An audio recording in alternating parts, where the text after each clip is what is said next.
Galing yung ko ng kalabaw eh. Ang ulo ni kalaki ana. Laki ng kalabaw. Ora.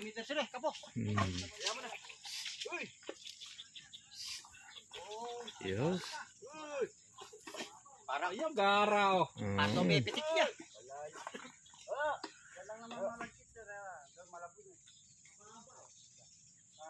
Ayos lang yung mababaw dahil titiklopan pa yan. Ayos na yung mababaw. Gaganon ng Oo, di na makagaya ng lupa natin yan. Kasi ng araro yan. Bukid yan eh. Basta importante yung lupa no Hindi pa punla, tatama. matabo na. Oo, matabo na. Hindi tatamaan yan.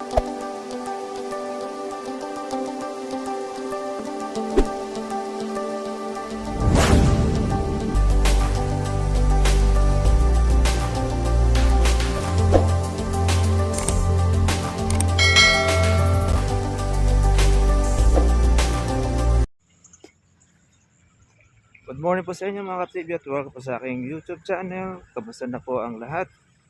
At sana po ay nasa mabuti ang kalagayan. Shoutout po natin ang ating mga kababayan dito po sa Laor, Nueva Ecija.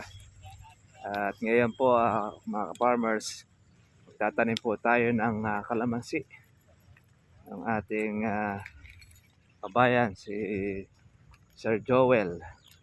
Siya po ay nasa ibang bansa. At yan, tulungan po natin siya magtanim dito. At first time po mga katribya po rito na may nagkakaroon ng kalamansi sa Laor. Pero dito lang sa area na ito, karaniwan kasi rito mga ka-farmers, mga palay ang tanim, mga bukirin. At tinuro rin po natin yung paraan kung paano po nila pang pag-aalaga doon sa kalamansi. Yan. Wala po kasing kita mga katribya sa palay yung ating po mga kababayan. May taman po ay maliit. Kadalasan balik puhunan lang. Ngayon pagka po na kalamidad ay talagang totally wala pong natitira. Kaya tinry po niya yung kalamansi ang itatanim. Meron siyang daanan ay single lang po pwede pong makadaan. Kaya alay lakad muna tayo mga katribya. Ayan, puro mga bukid, puro mga palay ang tanim. Wala silang problema po sa patubig. Ito yung nanggagaling po sa bundok. Ayan, kaya sagana sila sa tubig kahit po sa katag-initan meron silang patubig na nagagamit. Ganda naman po pala palay dito. Nagdala rin tayo ng ating organic. Meron pong mga itlog na suso.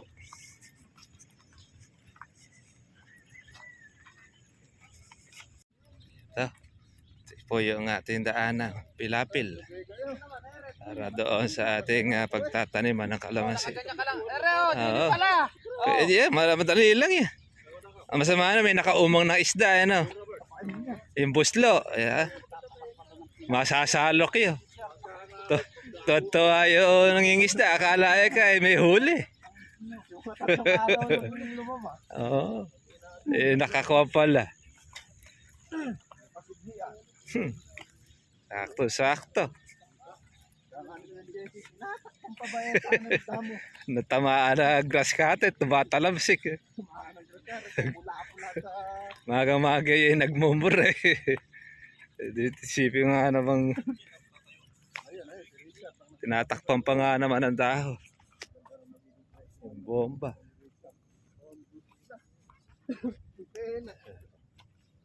Ano nun niya. Ay, malalaki na rito ang pula natin.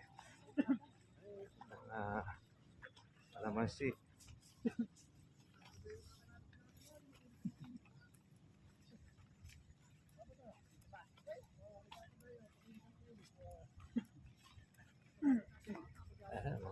Mukhang sabog tanim ang uso rito.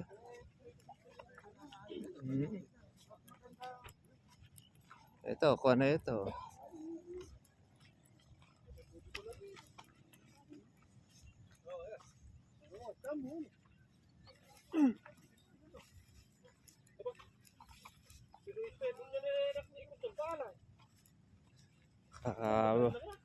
Bukid kit.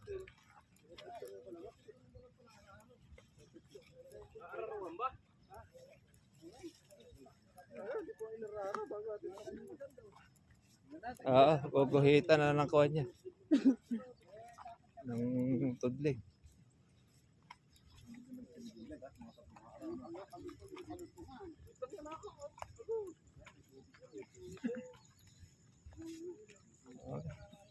Okay na, madaling itan eh.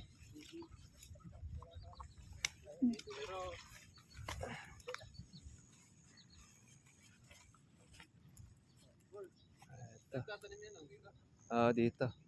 Parang may palay. Hindi, damo na lang yan. Oo, dahil nakuha na nga siya. Pupunta tayo.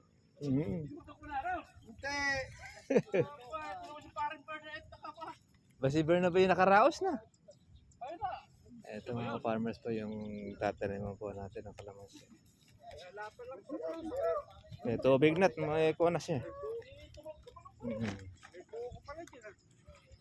Ayan, may bunga pa. Taas. Kaya lang, dapat yung marunong makyat. Pare!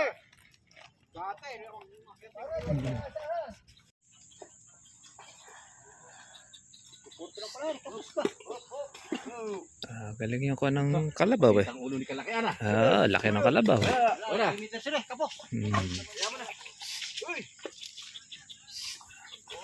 Yes. Parang yung gara oh. Pato may pitik niya.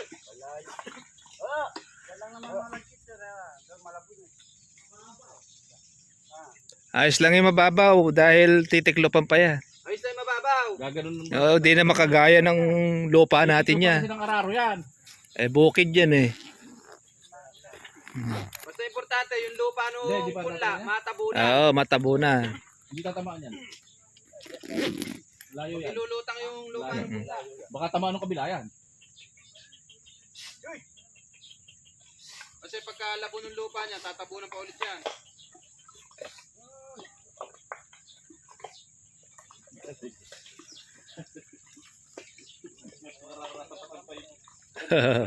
Walang tabon. Kamay na lang yan. Pare kahit kamay lahat pang hukay yan. Oo, pwede. Malambot eh.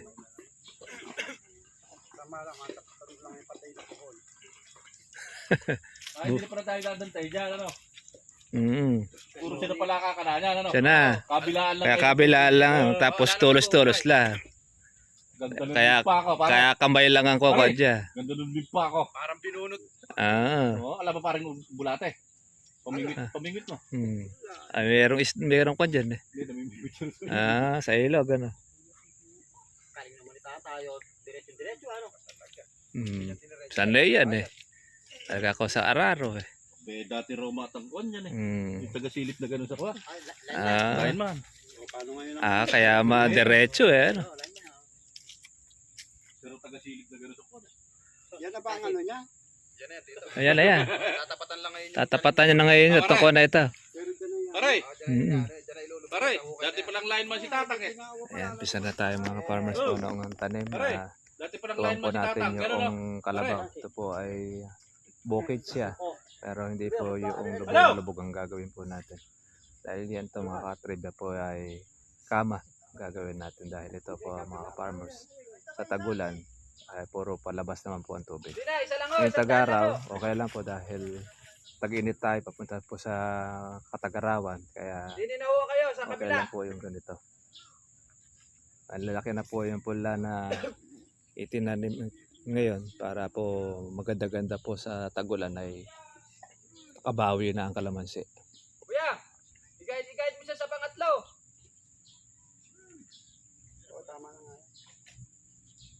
Kaya ala na nga maghuhukay. Diyan lang ang hukay. Yung unang tanim. Pagkuha na niya ng pula, sabay tanim na nun niyo. Sa tangkwalan yun, yung palatandaan ng tulos lang. Tatapatan lang ayun.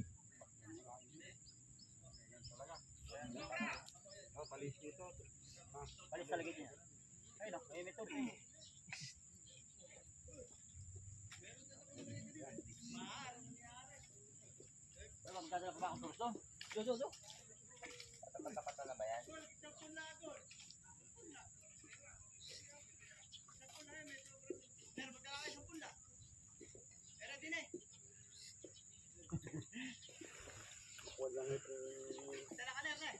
Galing yung ka nakalabaw eh. Dito lang naman, ito ni malapit.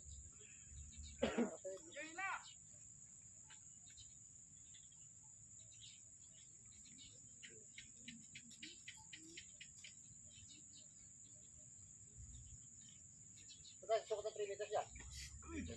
Magtatanim ka na. Wala na susukatin dyan. Tanim na yan. Tatapatan na rin. Oo, tatapatan na lang yan. Sisipatin na lang naman tayo. Oh, sipat-sipat yan. Basta't kwadyo lang yung kwan yan eh.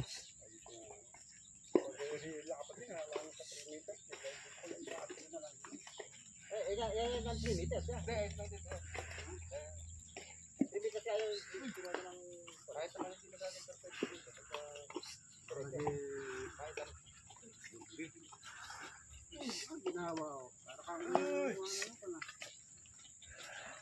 Ay, tanim palay ah.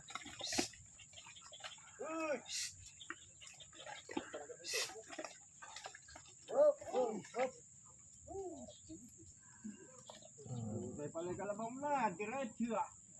Yung gumagawa ang diretso. Yung nasa huli ha. Parang surveyor sa tata. Surveyor talaga ya.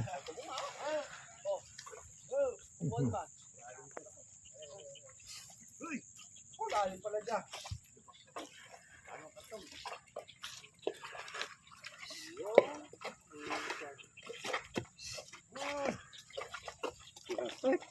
Ayos ang kuha niyan. Diretso eh.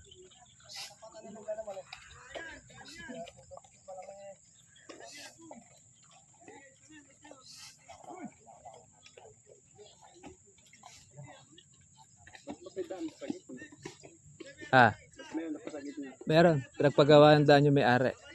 Dahil daanan na kalamansi. Kasi mayroon kasi yung pagka walang daanan. Dito mayroon kasing kumuha rito. Kaya dyan sila gumawa.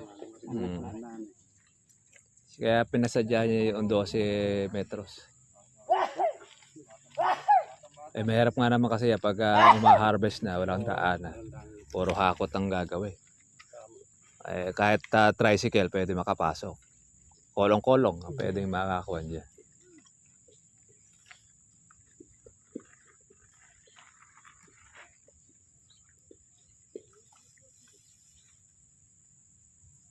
Sa yung tapat niya pantay-pantay ah. Baka papunta ng Apariyo na isa naman eh. O papuntang Hulo eh. Mare-reject tayo.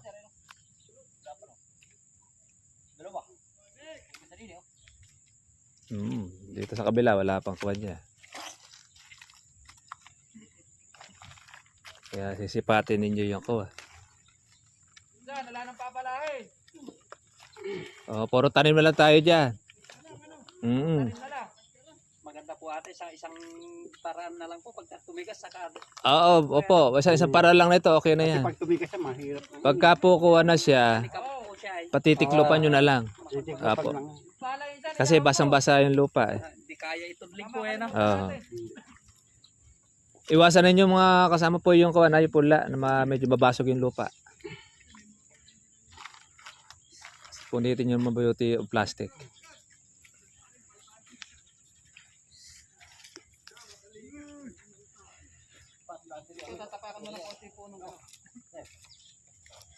Para masiksik. Tapat-tapat niyo yung kawan.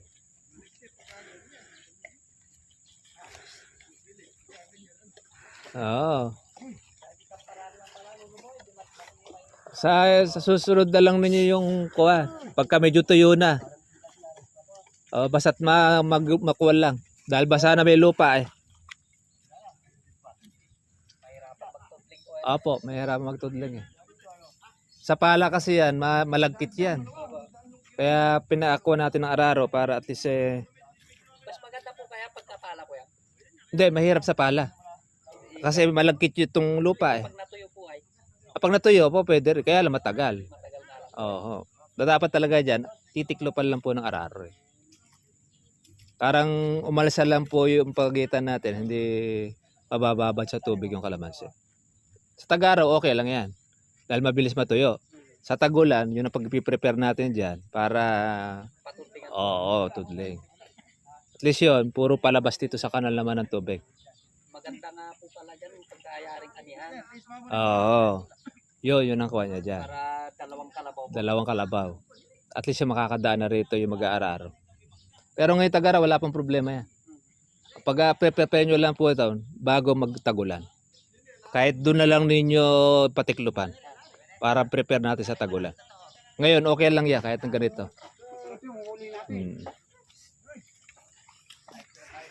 Kaya yung stable yan, dyan talaga mag-iipon yan. Oo, yung tubig. Malalaki ba? Ha? Carmet, malalaki. Mga ilang piraso. Oo, meron yan. Ha? Ha? Ayun yung naglagay ng dani tatay dyan ah. Wala nga tulos eh. Isa ba yan? Yung daanan dyan, baka mawala ah.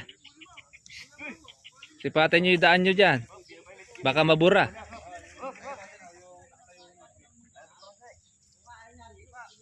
Ibabakante nyo yung daan. Ito mga ka-farmers po yung ating kuwan. Ang ating mapadeliver po yung pula. Pinakakot ng puwan na natin to yung pula dito. Kasi wala pong daanan kundi pagpos mga pilapil. Kaya pinakarito na po natin doon sa ating may-ari. Dahil taniman po kasi ng palay po ngayon dito. Kaya malalaki na. Kaya pati rin po yung kalabaw ay daan ng halos sa kalabaw lang po yung ko tsaka yung araro. Ito mabilis po na paraan po mga farmers po ng pagtatanim. Araro po natin siya dahil lagkitan kasi ang lupa dito. Lupang bukid, mahirap pong palahin at kumakapit. At magong tubig siya kaya mas maganda itong araro.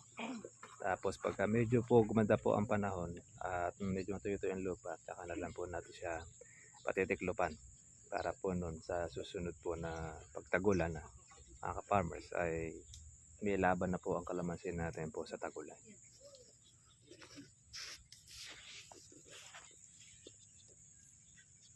Ama, lagpasan nyo na lang hul pilapil. Ano ba, iyaahon ba dyan yan? Oo, iyaahon na lang sa pilapil.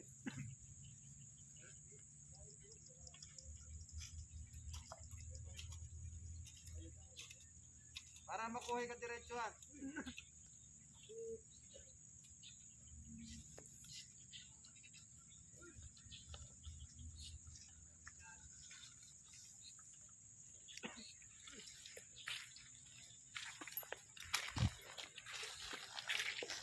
Maganda yung lupa rito eh. Maganda yung lupa. Oo, maganda rin. Oo, maitim eh.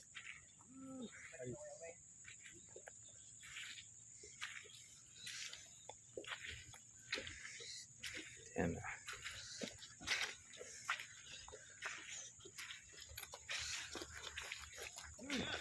Isang nagpupudpod at isa naman nagtatanim.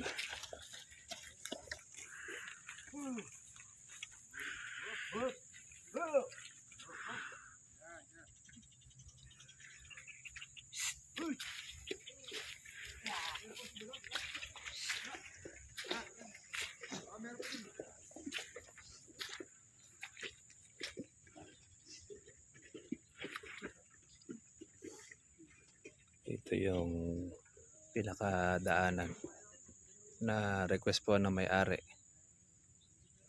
12 meters.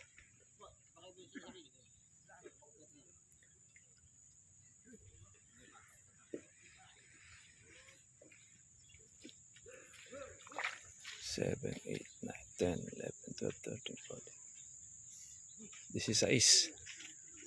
This is ang papasok.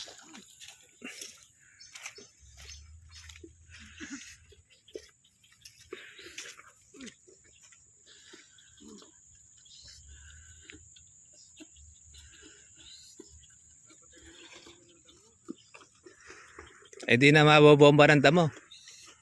Ay dahil hindi na tayo makakapagtrabaho pag hinintay natin niya. Oo. Bilis. Hindi, ang gagawin nila dyan, pagkatanim niyan, pwede na lang spray na para hindi humaba.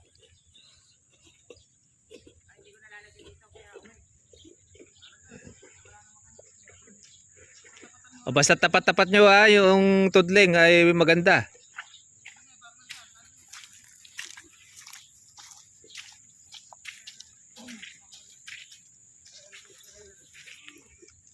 Katutubig lang kasi ito mga ka-farmers. Alas 2 araw. Lupa dito hindi po pwedeng tigangin dahil bitak-bitak. Dahil lupang bukid.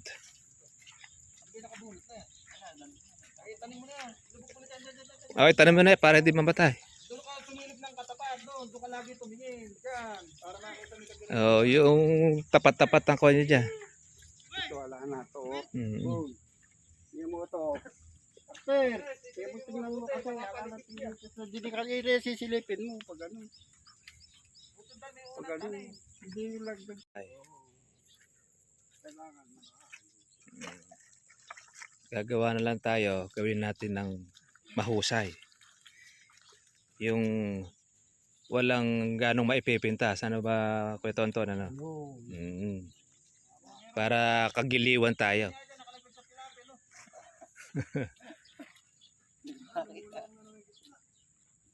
Okay, silipin nyo ha. Basta itatanim yan, dyan sa tudling ng kalabaw na yan. Kaya lumumang siya. Basta't na araro, tariman.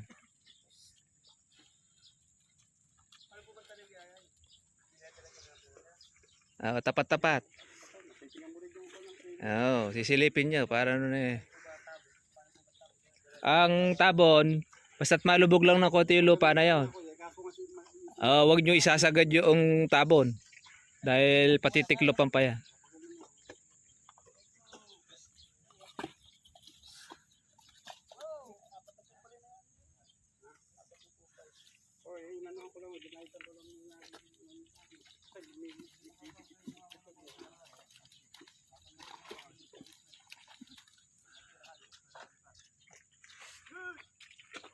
Ang ganda ng kuha niya pagka maitanim eh.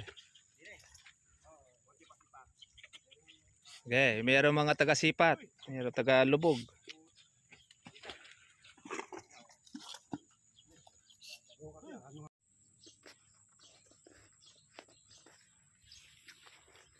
Yan, nag-iwan po ng may-ari natin ng 12 metros dito po sa gitna. Kaya itong kalamansi ay lilipat doon sa kabila, i-clear ito. Kaya medyo malawang po yung magiging pinakadaanan.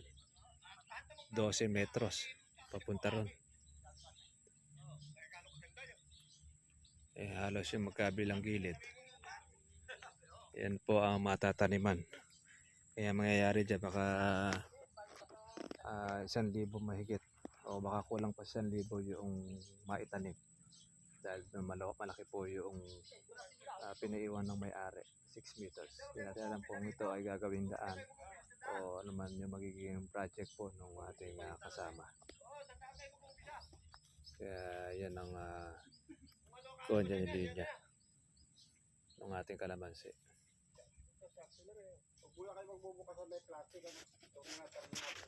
Lipat nyo na lang yung kuhan. Yung mga natamaan ng daan.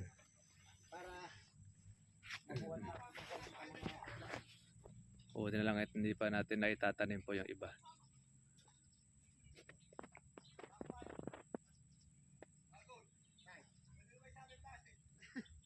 Yung si Bernabe, tanoktok ng buko. Okay. Bababa namin. Ilan pa tayo magpapaterin eh? Bernabe, yung pagka malalaglag ka, Ay, magkakagaling. sabi mo kagad. Tayo dyan. Okay, tatlo na tayo dito, Ben. Sige. Ara ayo. Nakuha na natin yung pinakakuy eh. Ayos na no. Ayun. Dali ako eh. Pinakamatanda rin na ka na. Wala nang Yun ang malaking uwang eh. Ayun. Nakakalala pa na nakakampi batas. Kunin mo nga niya rin yung takrot. Naputol din sa baba na. Baba. Ibubuwan. Huwag ka magkalala dito, Ben. Sa taas natin na yung uwan. Mayo. Ibubuwan na Si na. brother ko marami rin. Sinupsok mo sa likod mo. Pagkalaglag ka dyan, double dead ka dyan. Babatindi oh. Sanay sa buko si Bern eh. Kailangan ka na mo eh. Abay. Sa may gulo. Abay, puputulin. May mga bago doon. Gumagawa ng daanan. Kani Robin Patilla sa mista. Mahirap insan pagka dugtong. Wala tayong panali. Oh, tignan mo nga, oh. Baka dyan ang buti niya bata ko.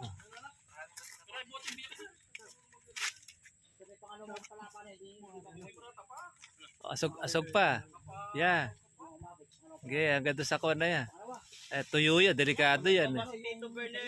Pito ng pito. Baka bumigay eh. Tumba bakit yan? Pwede mo. Pare, tuloy mo. Okay, meron ko muna. Ako nga, bilang, may inom sa taas.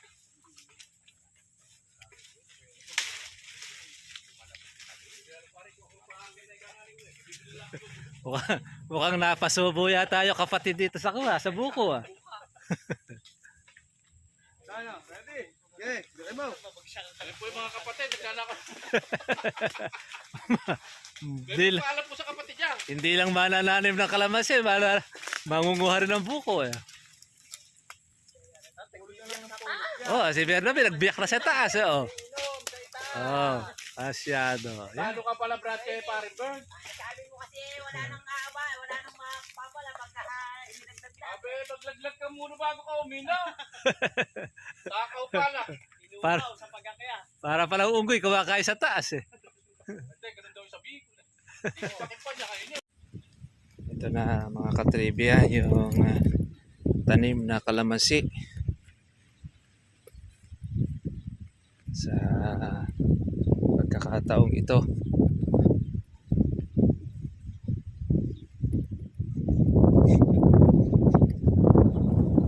Pong lupa ay bukid, kaya gagawin po natin ito mga katribya kama-kama.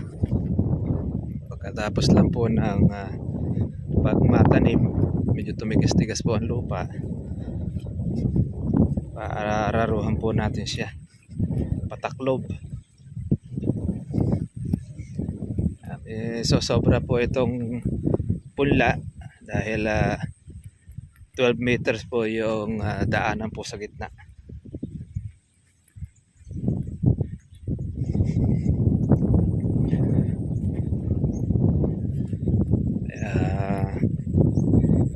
Medyo malayo-layo pa lang yung kanila pong hakutan ng binhi.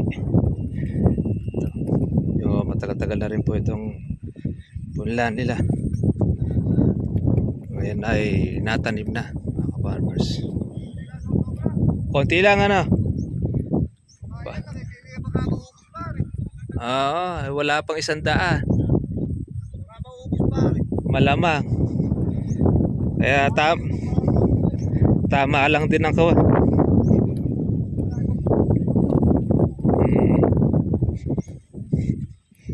Malamang nga, konti nga lang ang kawan niya. 1.3. Hindi lang 1.3 siguro to. Halos nasa 1.2. Mayroon pa tayong daan na tinir eh. 3.3 ito eh. Kuha na pumasok sa 1.2. 1,200. Ayun. Oo. May pas Kaya may isang taas sa pagka mo.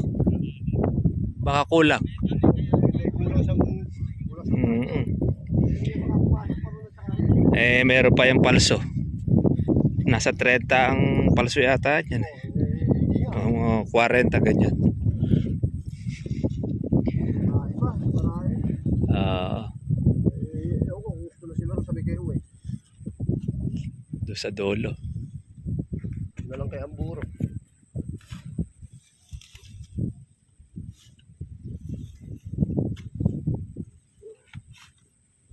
Mabilis lang eh, basta't may araro lang. Oo. Ayun, pa ako ng dalawang kit-kit. Ikyat-kyat niya. Wala tayong kit-kit sa atin eh. Matamis din niya. Oo nga. Akala mong kawan siya. Kalamanda rin. Ang bad-bad-bad ng kalamansi. Sabay tanim na rin. Meron sila ang tigi-tigis ang stick.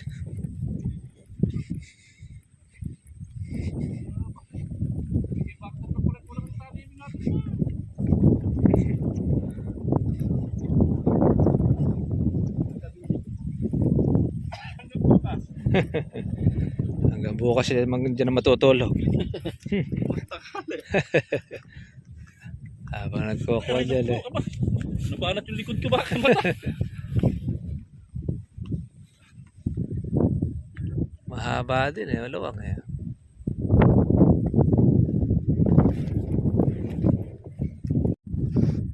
Yun mga kapatid po yung pinaka-munisipyo po ng Laor, laki.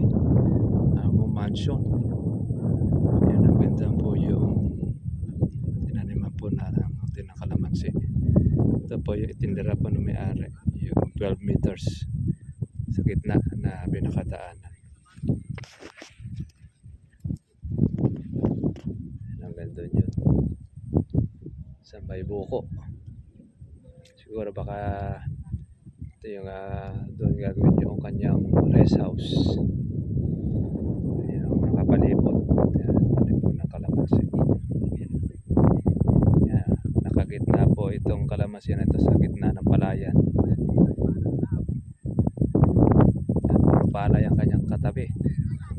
Siya po ay namumuntanging kalamansi.